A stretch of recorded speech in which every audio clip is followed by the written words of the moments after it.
Hi friends, അസ്സലാമു അലൈക്കും. Welcome to JM triple S. ഇപ്പോൾ ഞാൻ ഇന്ന് വന്നിട്ടുള്ളത് പ്രഗ്നൻസി സ്റ്റോറിൻ്റെ പാർട്ട് 7 ആയിട്ടാണ് കേട്ടോ.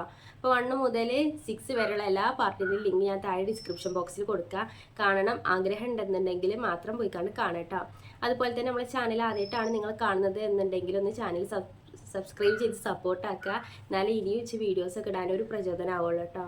അതുപോലെ വീഡിയോസൊക്കെ ഇഷ്ടമാകുന്നുണ്ടെങ്കിൽ നിങ്ങളെ ഫ്രണ്ട്സിനും റിലേറ്റീവ്സിനും ഒക്കെ നമ്മുടെ ചാനലൊന്ന് ഷെയർ ചെയ്ത് കൊടുക്കുക. അങ്ങനെ അധികം കുറേ ആൾക്കാരെ എത്തിക്ക് ഇതൊന്ന് ഈ ചാനലൊന്ന് എത്തിക്കാൻ നോക്കുക കേട്ടോ.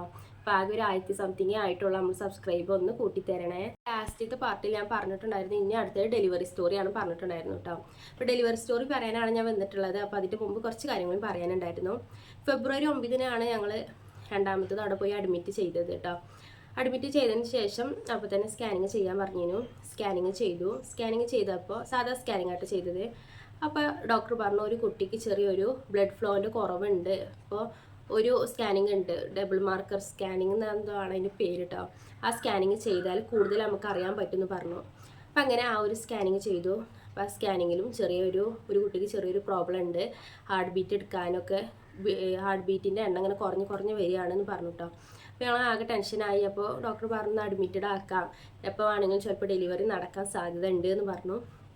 അങ്ങനെ അവിടെ അഡ്മിറ്റ് ആയതിന് ശേഷം പിന്നെ അപ്പോൾ ഇച്ചൊരു എനിക്ക് 32 ആഴ്ച ആയിട്ടുള്ളൂ കേട്ടോ. 32 ആഴ്ചയിൽ പ്രഗ്നൻ്റ് ആയിക്കാണ് നിൽക്കുകയാണ് ഞാൻ. ഒരു 7-ാം മാസം കഴിഞ്ഞിട്ടും ഇല്ല, 8-ാം മാസം കടന്നിട്ടില്ല, ആ ഒരു സ്റ്റേജ് ആയിരുന്നു കേട്ടോ. 7-7.5 ഒക്കെ ആയിട്ടുള്ളതിനും ആ സമയത്ത് ആണ് ഈ ഒരു പ്രശ്നം വന്നത് കേട്ടോ. അപ്പോൾ കുട്ടികൾ ഭയങ്കര ചെറിയ കുട്ടികളായിരിക്കും, വെയിറ്റൊന്നും തീരെ ഇല്ല കേട്ടോ. ആകെ ഒരു 1 സംതിങ് ഒക്കെ ഉണ്ടാവുള്ളേക്കിനും വെയിറ്റൊന്നും തീരെ ഇല്ലേന് കുട്ടികൾ. അപ്പോൾ ഡോക്ടർ പറഞ്ഞു നമുക്ക് കുട്ടികളെ ഉള്ളിലത്തെ അവയവങ്ങളൊക്കെ നല്ലോണം ഒന്ന് വളരാൻ ഒരു ഇഞ്ചക്ഷൻ ഉണ്ട്, ആ ഇഞ്ചക്ഷൻ അടിക്കേണ്ടി വരും എന്ന് പറഞ്ഞു കേട്ടോ. അങ്ങനെ അപ്പോൾ ആ ഇഞ്ചക്ഷൻ അടിക്കണം എന്നുണ്ടെങ്കിൽ നിങ്ങൾ ICUക്ക് പോകണം. 1.5 ദിവസത്തെ ഒരു പ്രൊസീജിയറാണ് ഈ ഒരു ഇഞ്ചക്ഷൻ എന്ന് പറയുന്നത്. അതിൻ്റെ ഫോട്ടോ ഞാൻ അവിടെ സൈഡിൽ എവിടെയെങ്കിലും കൊടുക്കാം. അതൊരു വലിയ ഒരു ടൂളാണ് കേട്ടോ. നമ്മൾ ഇൻജെക്റ്റ് ചെയ്യുന്ന ഒരു സിറിഞ്ച് വെച്ചിട്ടല്ല, ഒരു മെഷീൻ വെച്ചിട്ടാണ് ഈ ഒരു ഇഞ്ചക്ഷൻ നമുക്ക് തരിക കേട്ടോ. അതിന് ഞാൻ ടൂൾ ഇവിടെ സൈഡിൽ എവിടെയെങ്കിലും പിക്ക് കൊടുക്കാം. അപ്പോൾ ഇങ്ങനത്തെ ഒരു ഇതാണത്. ഭയങ്കര വേദന, ആ ഒരു മരുന്ന് ഇങ്ങനെ കയറുന്ന സമയത്ത് നമുക്ക് നല്ല വേദന ഉണ്ടാവും കേട്ടോ. കുറച്ച് എങ്ങനെ കയറുള്ളൂ, വളരെ കുറച്ചേ കയറുള്ളൂ കേട്ടോ. അതൊരു ടൈമും ഉണ്ടാകും. അത് കയറി കഴിഞ്ഞിട്ടുണ്ടെന്നുണ്ടെങ്കിൽ ഒരു അലാറം അടിക്കും കേട്ടോ. അങ്ങനത്തെ ഒരു മെഷീനാണത്. അപ്പോൾ അതിൻ്റെ ഫോട്ടോ ഞാൻ സൈഡിൽ കൊടുത്തിട്ടുണ്ട്. അപ്പോൾ ഈ ഒരു മെഡിസിൻ ഇതെന്തിനാണ് വെക്കുന്നത് വെച്ചാൽ കുട്ടികൾ, ഞാൻ പറഞ്ഞല്ലോ പ്രൊമീഷ്യസ് ബേബീസ് ആയിരിക്കും, വളർച്ച എത്താതെങ്കിലും ഡെലിവറി നടക്കാമെന്നൊക്കെ ഡോക്ടർ പറഞ്ഞിട്ടുണ്ടായിരുന്നു. അപ്പോൾ അതിന് മുൻകൂട്ടിയാണ് കുട്ടികൾക്ക് ശ്വാസം എടുക്കാനും ബുദ്ധിമുട്ടുണ്ടാകും, ബ്രീത്തിൻ്റെ പ്രോബ്ലം ഉണ്ടാകും. വളർച്ച എത്താത്ത കുട്ടികളായതുകൊണ്ട് തന്നെ അവരുടെ ഉള്ളിലുള്ള ഓരോ അവയവങ്ങൾക്കും വളർച്ച എത്തിയിട്ടുണ്ടാവില്ല. അപ്പോൾ അതൊന്ന് കുറച്ചും കൂടി ഒന്ന് തരണം ചെയ്യാനാണ്, കുട്ടികൾക്ക് കുറച്ചും കൂടി ബ്രീത്തൊക്കെ എടുക്കാൻ കഴിയാനാണ് ഈ ഒരു മെഡിസിൻ വെക്കുന്നത് കേട്ടോ. അങ്ങനെ ICUയിൽ പോയി മെഡിസിൻ വെച്ചതിന് ശേഷം 1.5 ദിവസം കഴിഞ്ഞിട്ടാട്ടോ പിന്നെ ഞാൻ റൂമിലേക്ക് വരുന്നത്. അപ്പോൾ ഈ മെഡിസിൻ വെക്കുന്ന സമയത്ത് നമുക്ക് ബെഡിൽ നിന്ന് എണീക്കാൻ കഴിയില്ല, ഒന്നിനും കഴിയൂല കേട്ടോ. ഫുഡ് കഴിക്കാൻ തന്നെ വല്ല ചാരി നിന്നിക്കാണ്ട് ഫുഡ് കഴിക്കുക. ഇനി ബാത്റൂമിലേക്ക് പോകാനുണ്ടെങ്കിലും ബാത്റൂമിലേക്കൊന്നും വല്ലാതെ ഫുഡ് കഴിക്കാൻ അയക്കൂല കേട്ടോ. ടോയ്ലറ്റിലേക്ക് പോകാൻ പാടില്ല എന്നാണ്. അപ്പോൾ ടോയ്ലറ്റിലേക്ക് പോയിട്ടൊന്നുമില്ലേനു. പിന്നെ അതുപോലെ ബാത്റൂമിലേക്ക് മൂത്രം ഒഴിക്കാനാകുമ്പോൾ അതിൻ്റെ ഒരു ചെറിയൊരു കപ്പ് ഉണ്ട് കേട്ടോ. ആ കപ്പിലേക്ക് ഒഴിച്ചതിന് ശേഷം അതിൻ്റെ ഒരു മെഷർമെൻറ്റ് ഉണ്ടാകും. ഈ മെഡിസിനെ കയറ്റിയതിന് ശേഷം നമ്മൾ യൂറിൻ്റെ മെഷർമെൻറ്റ് ഡോക്ടേഴ്സിന് കൊടുക്കണം കേട്ടോ. അപ്പോൾ എത്ര പ്രാവശ്യമാണ് നമ്മൾ യൂറിൻ പാസ് ചെയ്യണമെന്ന് വെച്ചാൽ അതിൻ്റെ ഒക്കെ മെഷർമെൻറ്റ് അവിടെ പോയി കണ്ട ഡോക്ടേഴ്സിന് പോയി കൊടുക്കണം. അങ്ങനെ 1.5 ദിവസം കഴിഞ്ഞതിന് ശേഷം മെഡിസിൻ കഴിഞ്ഞതിന് ശേഷം പിന്നീട് റൂമിൽ തന്നെ എത്തിയിട്ടോ. പിന്നെ റൂമിലേക്ക് എത്തിയതിന് ശേഷം ഒരു 3-4 ദിവസം കഴിഞ്ഞതിന് എല്ലാ ദിവസവും ഇതേപോലെ കുട്ടികളെ ഹാർട്ട് ബീറ്റ് നോക്കിയിട്ടുണ്ടായിരുന്നു. അപ്പോൾ ഒരു 3-4 ദിവസം കഴിഞ്ഞതിന് ശേഷം ഡോക്ടർ ഒരായിട്ടും സ്കാനിങ് ചെയ്യാൻ പറഞ്ഞു. കണ്ടമാനം സ്കാനിങ് ചെയ്തുകൊണ്ട് കുറേ സ്കാനിങ് ചെയ്തിരിക്കണം.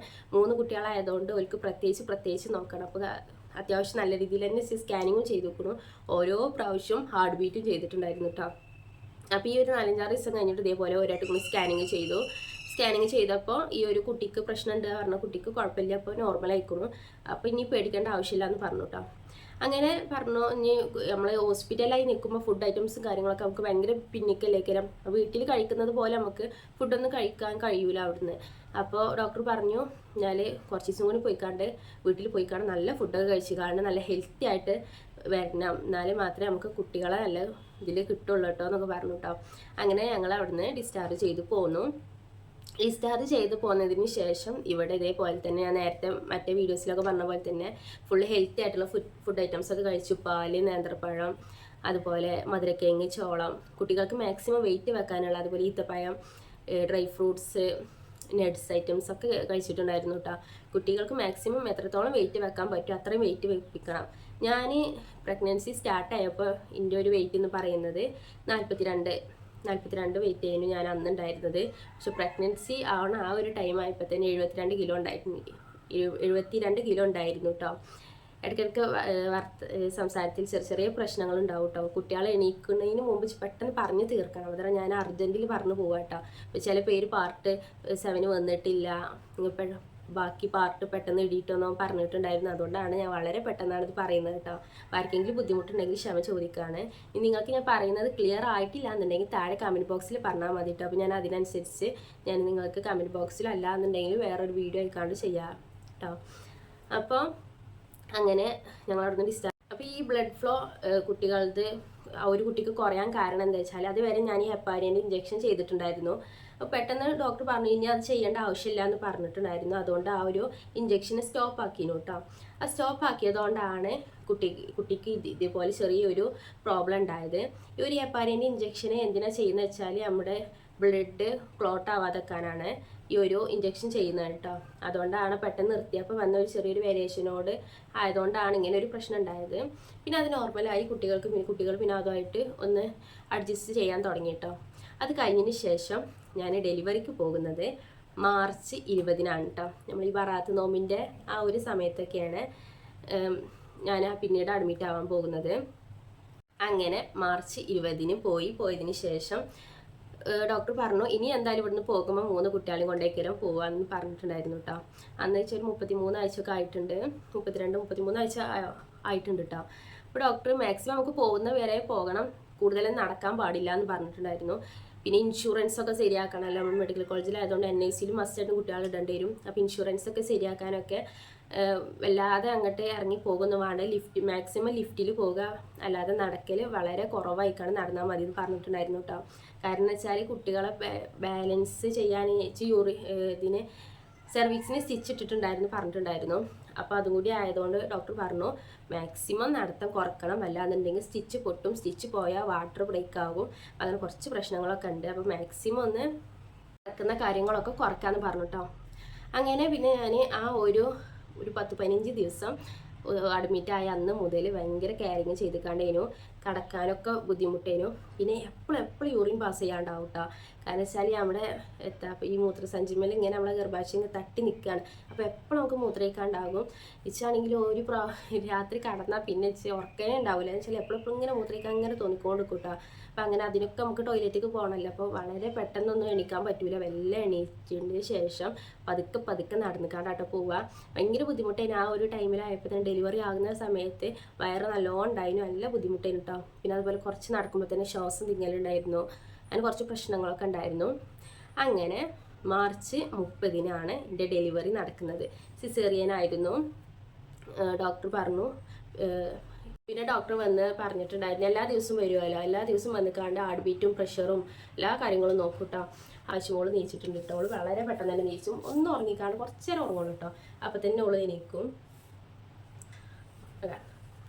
എന്നിട്ട് അങ്ങനെ തിങ്കളാഴ്ച OP വന്നു. തിങ്കളാഴ്ച OP വെച്ചാൽ അവിടെ ദിവസം രാവിലെ വരുമെന്ന് പറഞ്ഞല്ലോ, അതേപോലെ ഡോക്ടർ വന്നു. ഡോക്ടർ വന്നിക്കാണ്ട് ചെക്ക് ചെയ്തതിന് ശേഷം പറഞ്ഞു എനിക്ക് അടുത്ത വ്യാഴാഴ്ച എന്തായാലും സിസേറിയൻ ചെയ്യൂട്ടോ എന്ന് പറഞ്ഞു. അപ്പം അന്ന് മുതൽ ഭയങ്കര ടെൻഷനുണ്ട്. ഞാൻ കാത്തിരിക്കേണ്ട 3 മക്കൾക്ക് വേണ്ടി കാത്തിരിക്കുന്ന ദിവസങ്ങളായിരുന്നു പിന്നീടുള്ളത്. ഈ ഓപ്പറേഷത്തിന് മുമ്പ് കുറച്ച് പ്രിപ്പറേഷനും കാര്യങ്ങളൊക്കെ ഉണ്ട്. മെഡിസിന് അതിനായിട്ടുള്ള വേറെ മെഡിസിനും കാര്യങ്ങളും, അതുപോലെ വേറെ എന്തെങ്കിലും നമുക്ക് ഇഷ്യൂ ഉണ്ടെങ്കിൽ അതൊക്കെ പറയണം. ചുമക്കാൻ പാടില്ല. നമ്മൾ ഇഞ്ചക്ഷൻ ഇതായതുകൊണ്ട്, സിസേറിയൻ ആയതുകൊണ്ട് ചുമച്ചാൽ നമ്മളെ തുന്നി പൊട്ടാൻ സാധ്യത ഉണ്ട്. അപ്പോൾ അതുകൊണ്ട് ഇഞ്ചക്ഷൻ ഒരു പനിയോ കാര്യങ്ങളോ അതുപോലെ ചുമ അങ്ങനെയൊന്നും ഉണ്ടാകാൻ പാടില്ല കേട്ടോ ആ ഒരു സമയത്ത്. പിന്നെ കുറച്ച് പേപ്പറിലൊക്കെ ഒപ്പിടാണ്ടായിരുന്നു. അതെന്താ വെച്ചാൽ ഞാൻ നേരത്തെ ആദ്യത്തെ വീഡിയോയിലൊക്കെ പറഞ്ഞ പോലെ കുറച്ച് റിസ്ക് ഉണ്ടല്ലോ, ഹൈ റിസ്ക് പ്രഗ്നൻസി ആയതുകൊണ്ട് കുറച്ച് റിസ്ക് ഉണ്ടെന്ന് പറഞ്ഞിട്ടുണ്ടായിരുന്നു. അപ്പോൾ അതിൽ പറഞ്ഞ വേറൊരു കാര്യം എന്ന് പറയുന്നത് കുട്ടികൾക്ക് കുട്ടികൾ ഉണ്ടാകുന്ന ആ സമയത്ത് നമുക്ക് ബ്ലീഡിങ്, അതായത് ഗർഭപാത്രത്തിൽ നിന്ന് ഓവർ ബ്ലീഡിങ് ഉണ്ടാവാൻ സാധ്യത ഉണ്ട്. അത് നിന്നിട്ടില്ല എന്നുണ്ടെങ്കിൽ നമുക്ക് അതൊന്ന് റിമൂവ് ചെയ്ത് കളയേണ്ടി വരും കേട്ടോ. ഗർഭപാത്രം റിമൂവ് ചെയ്ത് കളയേണ്ടി വരും എന്ന് പറഞ്ഞിട്ടുണ്ടായിരുന്നു. പിന്നെ അതുപോലെ തന്നെ പിന്നത്തെ റിസ്ക് എന്ന് പറയുന്നത് ഇതിൻ്റെ കാര്യമാണ്. നമുക്ക് ഇന്നെ തിരിച്ച് കിട്ടുമെന്നൊരു ഉറപ്പില്ല. ആ ഒരു സിറ്റുവേഷനൊക്കെ ആയിരുന്നു കേട്ടോ. അപ്പോൾ അതുകൊണ്ടൊക്കെ ഈ കാക്കുനെ കൊണ്ടും ഉമ്മാനെ കൊണ്ടൊക്കെ ഉപ്പിടിപ്പിച്ചിനും ഞാൻ ഓൽക്ക് ഉത്തരവാദിത്വം ഇല്ല എന്നുള്ള നിലയിൽ അവിടെ നിന്ന് ഒപ്പിച്ചു. അവിടെ എല്ലാ ആൾക്കാരും ഒപ്പിടിപ്പിച്ചു കേട്ടോ. എന്നെ മാത്രമൊന്നല്ല, എല്ലാ പ്രശ്നങ്ങളും കാര്യങ്ങളൊക്കെ പറഞ്ഞതിന് ശേഷം എല്ലാവരും ഹസ്ബൻഡിനെ കൊണ്ടും അതുപോലെ വേറെ ആരാ വീട്ടിൽ നിന്ന് വന്നിട്ടുണ്ടെന്നുണ്ടെങ്കിൽ ഓല കൊണ്ടൊക്കെ ഒപ്പിടിപ്പിക്കും. അങ്ങനെ എന്നെ ഒപ്പിടിപ്പിച്ചിനും. പിന്നെ വെള്ളത്തുണി വെള്ളക്കുപ്പായൊക്കെ ഇട്ടുകാണ്ട് ഒക്കെ റെഡി ആയിക്കാണ്ട് മുടിയൊക്കെ പിൻ ചെയ്തിക്കാണ്ട് മുടി അങ്ങനെയൊക്കെ കെട്ടിക്കാണ്ട് നിൽക്കാൻ പറഞ്ഞിട്ടുണ്ടായിരുന്നു കേട്ടോ. പിന്നെ രാത്രി ഒരു 10 മണിക്ക് ശേഷം ഒരു ഫുഡും, ഒരു 9 മണിക്ക് ശേഷം പിന്നെ ഒരു ഫുഡും കഴിക്കാൻ പാടില്ല എന്ന് പറഞ്ഞിട്ടുണ്ടായിരുന്നു. രാവിലെ ഒരു 7 മണിയാകുമ്പോൾ തന്നെ നമ്മൾ കുളിച്ച് മാറ്റി ഒരുങ്ങി മുടിയൊക്കെ കെട്ടി വെള്ള ഡ്രസ്സൊക്കെ ഇട്ടുകാണ്ട് റെഡി ആയിട്ട് നിൽക്കണം കേട്ടോ. പിന്നെ അതേപോലെ ഒരു 4 മണി പലിച്ചക്ക് 4 മണിക്ക് വയറ് കഴുകാനും മരുന്ന് വെക്കും. അപ്പോൾ അതിന് മുമ്പായിട്ട് എല്ലാ കാര്യങ്ങളും ചെയ്ത് റെഡിയായി നിൽക്കണം എന്ന് പറഞ്ഞിട്ടുണ്ടായിരുന്നു. അങ്ങനെ വയറൊക്കെ കഴുകി പെട്ടെന്ന് തന്നെ ഇച്ചി വയറ് കഴുകാന്ന് പറയുന്നത് എങ്ങനെയാണെന്ന് എന്താണെന്നൊന്നും അറിയില്ലേനു കേട്ടോ. അവിടെ നിന്നാണ് ഞാൻ അറിയുന്നത്. അപ്പോൾ അങ്ങനെ വയറൊക്കെ കഴുകിയപ്പോൾ തന്നെ ഞാൻ പെട്ടെന്ന് തന്നെ ബാത്റൂമിൽ പോകാണ്ടായി. അങ്ങനെ ബാത്റൂമിലേക്ക് പോയതിന് ശേഷം ഒരു 8 മണിയായപ്പോൾ തന്നെ എൻ്റെ ഒപ്പം വേറെയും കുറച്ച് ആൾക്കാരുണ്ടായിരുന്നു കേട്ടോ. ഞങ്ങളൊരു 8 ആൾക്കാരാണ് സെക്ഷന് കൊണ്ടുപോകുന്നത്. അത് ഈ ഗർഭത്തിന് മാത്രമല്ല, പ്രഗ്നൻ്റ് ആയിക്കാണ്ട് നിൽക്കുന്നവർ മാത്രമല്ല, ചെറിയ മുഴകളൊക്കെ ഉള്ളവരുണ്ടാവില്ലേ, അതുപോലെ നിർത്തുന്ന ആൾക്കാർക്ക്, അങ്ങനെ കുറച്ച് ആൾക്കാരൊക്കെ ഉണ്ടായിരുന്നു. അങ്ങനെ ഒരു 8 ആൾക്കാരേന് ഞങ്ങൾ ഉണ്ടായിരുന്നു കേട്ടോ. അങ്ങനെ ഞങ്ങൾ ഓപ്പറേഷൻ തിയേറ്ററിലേക്ക് പോയി. അവിടെ എത്തിയതിന് ശേഷം ഇതുപോലെ എല്ലാ ആൾക്കാരും ബാക്കിലേക്ക് വരിവരിയായിട്ട് ഇങ്ങനെ പോവേനു കേട്ടോ. ഞങ്ങളൊപ്പം എല്ലാവരും ഞങ്ങളെ കൂടെ തന്നെ ഉണ്ടാകും. കുറച്ച് സാധനങ്ങളും കാര്യങ്ങളൊക്കെ ഉണ്ട്. നമ്മളെ ഡെലിവറിക്ക് എന്തൊക്കെയാണ് ആവശ്യമുള്ള വെച്ചാൽ ആ ടൂൾസ് മൊത്തം നമ്മൾ വാങ്ങിക്കൊടുക്കണം, ഡ്രസ്സും കാര്യങ്ങളൊക്കെ കേട്ടോ. അപ്പം അങ്ങനെ അതും കുടിച്ചിട്ടാണ് നമ്മളെ കൂടെ ആരാ ഉള്ളത് വെച്ചാൽ അവരെല്ലാവരും കൂടി ഇങ്ങനെ പോരും. അങ്ങനെ എന്നെ ഡെലിവറിക്ക് കൊണ്ടുപോവുകയാണ്. ആ ഡെലിവറി ആയ സമയത്താണ് ഇപ്പാക്ക് ഇവിടെ തീരെ വയ്യ. അപ്പോൾ ഇമ്മ വന്നിട്ടില്ലേനു കേട്ടോ. കാക്കൂൻ്റെ അമ്മ വന്നിട്ടില്ലേനു. കാക്കൂൻ്റെ വലിയ പെങ്ങളും അതുപോലെ അമ്മായിയും ആണ് വന്നിട്ടുണ്ടായിരുന്നത്. ഡെലിവറി ആണെന്ന് പറഞ്ഞപ്പോൾ ഓല് വേഗം വന്നു കേട്ടോ. അന്ന് വെച്ചാൽ എൻ്റെ വലിയ നാത്തൂന് 6 മാസം വയറ്റിലുണ്ട്. ആ ഒരു സമയത്താണ് താത്ത അവിടെ നിന്നായിട്ട് വന്നത് കേട്ടോ. എന്നിട്ട് അങ്ങനെ വന്നതിന് ശേഷം പോലെ എല്ലാവരും പുറത്ത് നിൽക്കുകയാണ്. ഞങ്ങളെ എല്ലാവരും കൂടി ആ ഒരു തിയേറ്ററിൻ്റെ ഉള്ളിലേക്ക് കയറ്റി. തിയേറ്റർ പറഞ്ഞാൽ ആ റൂമിൻ്റെ ഉള്ളിലേക്കാണ് കയറ്റിയത്. പിന്നെ ഓരോരുത്തരെ പോയിക്കാണ്ട് തിയേറ്ററിൻ്റെ ഉള്ളിൽ കയറ്റിയതിന് ശേഷം ഓപ്പറേഷൻ ചെയ്യലാട്ടോ. അങ്ങനെ ഞങ്ങളെല്ലാവരും കൂടി തിയേറ്ററിലേക്ക് കയറി നിൽക്കുന്ന സമയത്ത് എനിക്ക് ഭയങ്കര ടെൻഷൻ. എന്താണ് അവസ്ഥ എന്നറിയില്ലല്ലോ. അപ്പോൾ കൂടുതൽ ഡോക്ടറും അവിടുത്തെ സിസ്റ്റർ, ഞങ്ങളെ ഈ കൊണ്ടുപോകുന്ന സിസ്റ്റർ പറയുന്നുണ്ട്, ആരും ടെൻഷൻ അടിക്കരുത്, ടെൻഷൻ അടിച്ചാൽ നിങ്ങൾക്ക് തന്നെയാണ് അത് ബാധിക്കുക, അതുകൊണ്ട് ആരും ടെൻഷൻ അടിക്കാതെ പറയാനോടൊക്കെ പറഞ്ഞതിന് ശേഷം നല്ല സമാധാനത്തോട് കൂടി നിൽക്കിയിട്ടോന്ന് പറഞ്ഞു. അത് നല്ലൊരു കൂളായിട്ടുള്ളൊരു സിസ്റ്റർ ആയിട്ട് ഞങ്ങൾ നല്ലൊരു മോട്ടിവേഷൻ ചെയ്തിട്ടാണ് ഓരോരുത്തരെയും അതിനുള്ളിലേക്ക് കയറ്റിയത് കേട്ടോ. അങ്ങനെ ഞങ്ങൾ 8 ആൾക്കാരുണ്ടായിരുന്നു പറഞ്ഞല്ലോ. ആദ്യത്തെ ഒരാൾക്ക് എന്തോ ഒരു പ്രശ്നമായതുകൊണ്ട് ഇന്ന് സിസേറിയൻ നടക്കൂല, ബാക്കി 7 ആൾക്കാർ അവിടെ ഇരുന്നോളിട്ടോ എന്ന് പറഞ്ഞു. അങ്ങനെ എല്ലാവരും കൂടിയും ഒരു റൂമിൽ ആക്കിയതിന് ശേഷം ഓരോരുത്തരെ ഫയൽ എടുത്തുകൊണ്ട് ഇങ്ങനെ കൊണ്ടുപോകാൻ കേട്ടോ. അപ്പോൾ ഈ ഓരോ ഫയൽ എടുക്കുമ്പോഴും ഓരോരുത്തരെ പേരൊക്കെ വിളിക്കുന്നുണ്ട്. അങ്ങനെ ആയപ്പോൾ എൻ്റെ പേര് വിളിച്ചത് ലാസ്റ്റായിട്ട് വിളിച്ചത്. അപ്പോൾ ഞാൻ വിചാരിച്ചു ലാസ്റ്റ് ആയിരിക്കും എൻ്റെ ഒരു ഓപ്പറേഷൻ ചെയ്യുന്നത്, എല്ലാവരും കഴിഞ്ഞതിന് ശേഷം. ഇതിൻ്റെ കുറച്ച് റിസ്ക് ആണല്ലോ, അപ്പോൾ കുട്ടികളൊക്കെ എടുക്കാൻ ബുദ്ധിമുട്ട്, ഞാൻ അങ്ങനെയൊക്കെ വിചാരിച്ചു കേട്ടോ. കുട്ടികളൊക്കെ എടുക്കാൻ ബുദ്ധിമുട്ടാണല്ലോ, അതുകൊണ്ട് എൻ്റെ CS ചെയ്യുന്നത് ലാസ്റ്റ് ആയിരിക്കും എന്ന് വിചാരിച്ചു. അങ്ങനെ അവിടെ 4 ബെഡാണ് ഉണ്ടായിരുന്നത്. അപ്പോൾ ഓരോരുത്തർ വിളിക്കുന്നതിനനുസരിച്ച് ആ ബെഡുമ്പോൾ പോയി ഇങ്ങനെ ഇരിക്കണം കേട്ടോ. അപ്പോൾ ഒരു ബെഡുമ്പോൾ 2 ആഴ്ചയാണ് ഇരിക്കുക കേട്ടോ. അപ്പോൾ ഞാൻ ലാസ്റ്റത്തെ ആളായിരുന്നു, ഞാൻ 7ാമത്തെ ആളേനു. അതുകൊണ്ട് വെച്ചാൽ 4ാമത്തെ ബെഡ് മുഴുവനായിട്ട് ഞാൻ കടന്നിക്കാൻ കൂടുതൽ ഇരിക്കാൻ പറ്റൂലേനു. ഭയങ്കര പ്രോബ്ലം ഉണ്ടായിരുന്നു. ഇതിൻ്റെ കളിയൊക്കെടി വെച്ച് ഭയങ്കര പ്രോബ്ലം ഉണ്ടായിരുന്നു. അതുകൊണ്ട് ഞാൻ ലാസ്റ്റത്തെ ബെഞ്ചുമേൽ ഞാൻ കടന്നിക്കേനു കേട്ടോ. ഞാൻ കടന്ന് കഴിഞ്ഞപ്പോൾ തന്നെ ഡോക്ടർ വന്നിക്കാണ്ട് സിസ്റ്റർ വന്നിക്കാണ്ട് വിളിച്ചു. ജംഷിദ ആരാണെന്ന് ചോദിച്ചു. ഞാനാണ് പറഞ്ഞു. അപ്പോൾ ഞാൻ വേറെ എന്തെങ്കിലും ആണെന്ന് വിചാരിച്ചിക്കാണ്ട് ഞാൻ നീച്ചിക്കാണ്ട് പോയി, ആ സിസ്റ്ററിൻ്റെ ഒപ്പം പോയിട്ടാ. അപ്പോൾ പിന്നെ അവിടെ പുറത്ത് വേറൊരു വീൽ ചെയർ, നമ്മളെ കിടക്കുന്ന സ്ട്രക്ചർ ഉണ്ടല്ലോ, അതുണ്ടായിരുന്നു. പിന്നോട് പറഞ്ഞാൽ അതിൽ കയറി കിടക്കാൻ പറഞ്ഞു. അപ്പോഴും ഞാൻ വിചാരിക്കുന്നത് എന്താ, വേറെ എന്തെങ്കിലും ടെസ്റ്റിനായിരിക്കും, അല്ലാന്നുണ്ടെങ്കിൽ എന്തെങ്കിലും മെഡിസിന് വെക്കാനേക്കാരെന്ന് ഞാൻ വിചാരിക്കുന്നത്. അപ്പോൾ അങ്ങനെ കടന്നതിന് ശേഷം പിന്നെ ഇങ്ങനെ കൊണ്ടുപോവാണോല് സിസ്റ്റർമാർ, ഇങ്ങനെ വണ്ടി ആ ഒരു ഇതിങ്ങനെ കൊണ്ടുപോയിക്കാണ് നേരെ ഓപ്പറേഷൻ തിയേറ്ററിലേക്ക് കയറ്റി. അപ്പോൾ ഞാൻ ആ സിസ്റ്ററിനോട് ചോദിച്ചു ഓപ്പറേഷൻ ചെയ്യാനായോ എന്ന് ചോദിച്ചു. അപ്പോൾ ആ സിസ്റ്റർ പറഞ്ഞു എന്നെയാണ് ആദ്യം ചെയ്യുന്നത്, നിന്നെ ചെയ്തിട്ട് ബാക്കിയുള്ളവർ ചെയ്യുന്നുള്ളൂ എന്ന് പറഞ്ഞു കേട്ടോ. അപ്പോൾ ചാകെ ബേജാറായി. ഞാൻ അതുവരെ ഇന്നെ ലാസ്റ്റ് ആക്കണമല്ലോ ചെയ്യുക, അപ്പം അതുവരെ ഇച്ച് സമാധാനം ഇരിക്കാമല്ലോ എന്ന് വിചാരിച്ച് നിൽക്കുകയാണ് ഞാൻ. പക്ഷേ അവിടെ ചെയ്തതിൽ ഫസ്റ്റ് ചെയ്തത് ഇന്നേനു കേട്ടോ. എന്നിട്ട് അങ്ങനെ ഓപ്പറേഷൻ തിയേറ്ററിലേക്ക് കയറിയതിന് ശേഷം മുഴുവനും മാസ്ക് ഇട്ട് ഓരോ ഡോക്ടർമാരോട് കുറേ ഡോക്ടർമാരുണ്ടായിരുന്നു. ഡോക്ടർമാരൊന്നുമില്ലേനു, ഇന്നെ നോക്കിയത് മുഴുവൻ പെൺ ഡോക്ടർമാരേനു കേട്ടോ. അപ്പം അങ്ങനെ ഡോക്ടർമാരൊക്കെ മാസ്ക് ഇട്ടിക്കാണ് അപ്പുറത്തുപ്പുറത്തൊക്കെ നിൽക്കുകയാണ്. എല്ലാ കാര്യങ്ങളൊക്കെ ലൈറ്റും കാര്യങ്ങളും ടൂൾസും സാധനങ്ങളൊക്കെ എടുത്ത് ഇങ്ങനെ വെക്കുകയാണ് കേട്ടോ. എന്നിട്ട് എന്നെ കടത്തിയതിന് ശേഷം ഇങ്ങനെ ഓപ്പറേഷൻ ചെയ്യാൻ പോവുകയാണ് കേട്ടോ എന്ന് പറഞ്ഞു. അപ്പോൾ ഞാൻ ആയിക്കോട്ടെ, ആദ്യത്തെ കിളി പോയി കാണാൻ നിൽക്കണം കേട്ടോ. അപ്പോൾ ആയിക്കോട്ടെ അറിഞ്ഞിക്കാണ്ട് ഞാനവിടെ കടന്നു. പിന്നെ നമുക്ക് അനസ്തേഷ്യ ചെയ്യണമല്ലോ, മയക്കാൻ മാത്രമേ നമുക്ക് ഡെലിവറി CS ചെയ്യാൻ പറ്റുള്ളൂ. അപ്പം അങ്ങനെ മയക്കാനുള്ള മരുന്ന് തരും കേട്ടോ. അതിന് മുമ്പ് യൂറിന് പൈപ്പൊക്കെ ഇടണം കേട്ടോ. അടങ്ങി പാത്തിക്ക മോളെ. അപ്പോൾ യൂറിന് നമ്മൾ പൈപ്പൊക്കെ ഇടണം. അങ്ങനെ പിന്നെ എല്ലാ ഡോക്ടർമാരും ഞാൻ അങ്ങനെ നോക്കിച്ച് ഭയങ്കര പേടി, സ്റ്റിച്ച് ഇട്ടത് ഓൽക്ക് അറിയോ അങ്ങനെയൊക്കെ ഒരു ടെൻഷനായിട്ടോ. സ്റ്റിച്ചിട്ട് അറിഞ്ഞിരിക്കണോ, ഇനി വേറെ എന്തെങ്കിലും പ്രശ്നം വെച്ച് 3 കുട്ടികളൊന്നും അറിയാതെയാണോ വലിയ ഈ CS ചെയ്യുന്നത്, അങ്ങനെയൊക്കെ ഞാൻ വിചാരിച്ചു. അങ്ങനെ ഞാൻ എൻ്റെ ടെൻഷനും എൻ്റെ ഈ ഒരു പേടി ബേജാറൊക്കെ കണ്ടപ്പോൾ ഒരു സിസ്റ്റർ ഇങ്ങനെ മാസ്ക് ഊരിക്കാണ്ട് പറഞ്ഞു എന്തിനാ ജംഷിത പേടിക്കുന്നത്, ഞങ്ങളാണിത് പറഞ്ഞു. അപ്പം കുറച്ച് സമാധാനം. ആ ഒരു ഡോക്ടറെ കണ്ടപ്പോൾ സമാധാനം. കാരണം വെച്ചാൽ ഞാൻ മെഡിക്കൽ കോളേജിൽ വന്ന അന്ന് മുതൽ ഇന്നെ കണ്ട ഒരു ഡോക്ടറായിരുന്നു കേട്ടോ. അത് അപർണ എന്നാണ് ആ ഡോക്ടറിൻ്റെ പേര്. അപ്പം പിന്നെ അത്യാവശ്യം ഒരു സമാധാനമായി. അപ്പോൾ ഈ ഒരു ഡോക്ടറെങ്കിലും ഉണ്ടല്ലോ എന്ന് വിചാരിച്ചു. അപ്പോൾ ഞാൻ ഡോക്ടറിനോട് കാര്യം പറഞ്ഞു, ഞാൻ വേറെ ഏതെങ്കിലും ഡോക്ടർമാരാണെന്ന് വിചാരിച്ച് പേടിച്ച് നിൽക്കുകയാണ്, ഈ സ്റ്റിച്ചിൻ്റെ കാര്യമൊക്കെ അറിയുമെന്ന് അറിയില്ലല്ലോ എന്നൊക്കെ പറഞ്ഞേ. അപ്പോൾ എല്ലായിടത്തും ബാക്കിയുള്ള എല്ലാ ഡോക്ടർമാരും വന്നു, ഓരോരുത്തരും ഇങ്ങനെ മാസ്ക് ഇങ്ങനെ കഴിച്ചിട്ടാ. അപ്പോൾ മാസ്ക് കഴിച്ചപ്പോൾ 5 ഡോക്ടർ എഴുതാണ്ടായിരുന്നു. ആ 5 ഡോക്ടർമാരും ഞാൻ ഈ മെഡിക്കൽ കോളേജിൽ കയറി അന്ന് മുതൽ ആ ഒരു ഡെലിവറി നടക്കുന്ന സമയം വരെ പരിശോധിച്ച ഡോക്ടർമാർ മാത്രമേ ഉള്ളൂ കേട്ടോ അവിടെ. അപ്പോൾ ചോല കണ്ടപ്പോൾ നല്ല സമാധാനമായി. കാരണം വെച്ചാൽ നമ്മളായിട്ടൊന്നും അവരോട് പറയേണ്ട ആവശ്യമില്ല, എല്ലാ കാര്യങ്ങളും അവർക്ക് അറിയാം കേട്ടോ. പക്ഷെ കുറച്ച് സമാധാനമായി. അങ്ങനെ എന്നോട് പറഞ്ഞു CS ചെയ്യാൻ പോകുകയാണെന്ന് പറഞ്ഞു. മരുന്ന് വെച്ചു, മയക്കാനുള്ള മരുന്ന് വെച്ചിട്ടോ. മയക്കാൻ നമ്മൾ ഉറങ്ങൂല, നമ്മൾ താഴെ ഒരു നെഞ്ഞിൻ്റെ താഴെ മുതൽ ഒന്നും നമുക്ക് അറിയില്ല കേട്ടോ, മരവിച്ച പോലെ ആയിരിക്കും. അങ്ങനെ ആ ഡോക്ടറെ മെഡിസിൻ വെച്ചിക്കാണ്ട് അതൊരു ഡോക്ടറായിരുന്നു കേട്ടോ. നമ്മൾ നട്ടലിൻ്റെ ബാക്കിൽ മാക്സിമം നമ്മളിങ്ങനെ ഒടിഞ്ഞ് നിർത്തിക്കാണ്ട് നട്ടലിൻ്റെ ബാക്കിൽ വന്നിക്കാണ്ട് ആ ഒരു ഇഞ്ചക്ഷൻ വെക്കേരം. സൗണ്ട് ഉണ്ടോയെന്ന് അറിയില്ല കേട്ടോ, മോളിങ്ങനെ ഇടയ്ക്കിടയ്ക്ക് സംസാരിക്കുന്നുണ്ട്.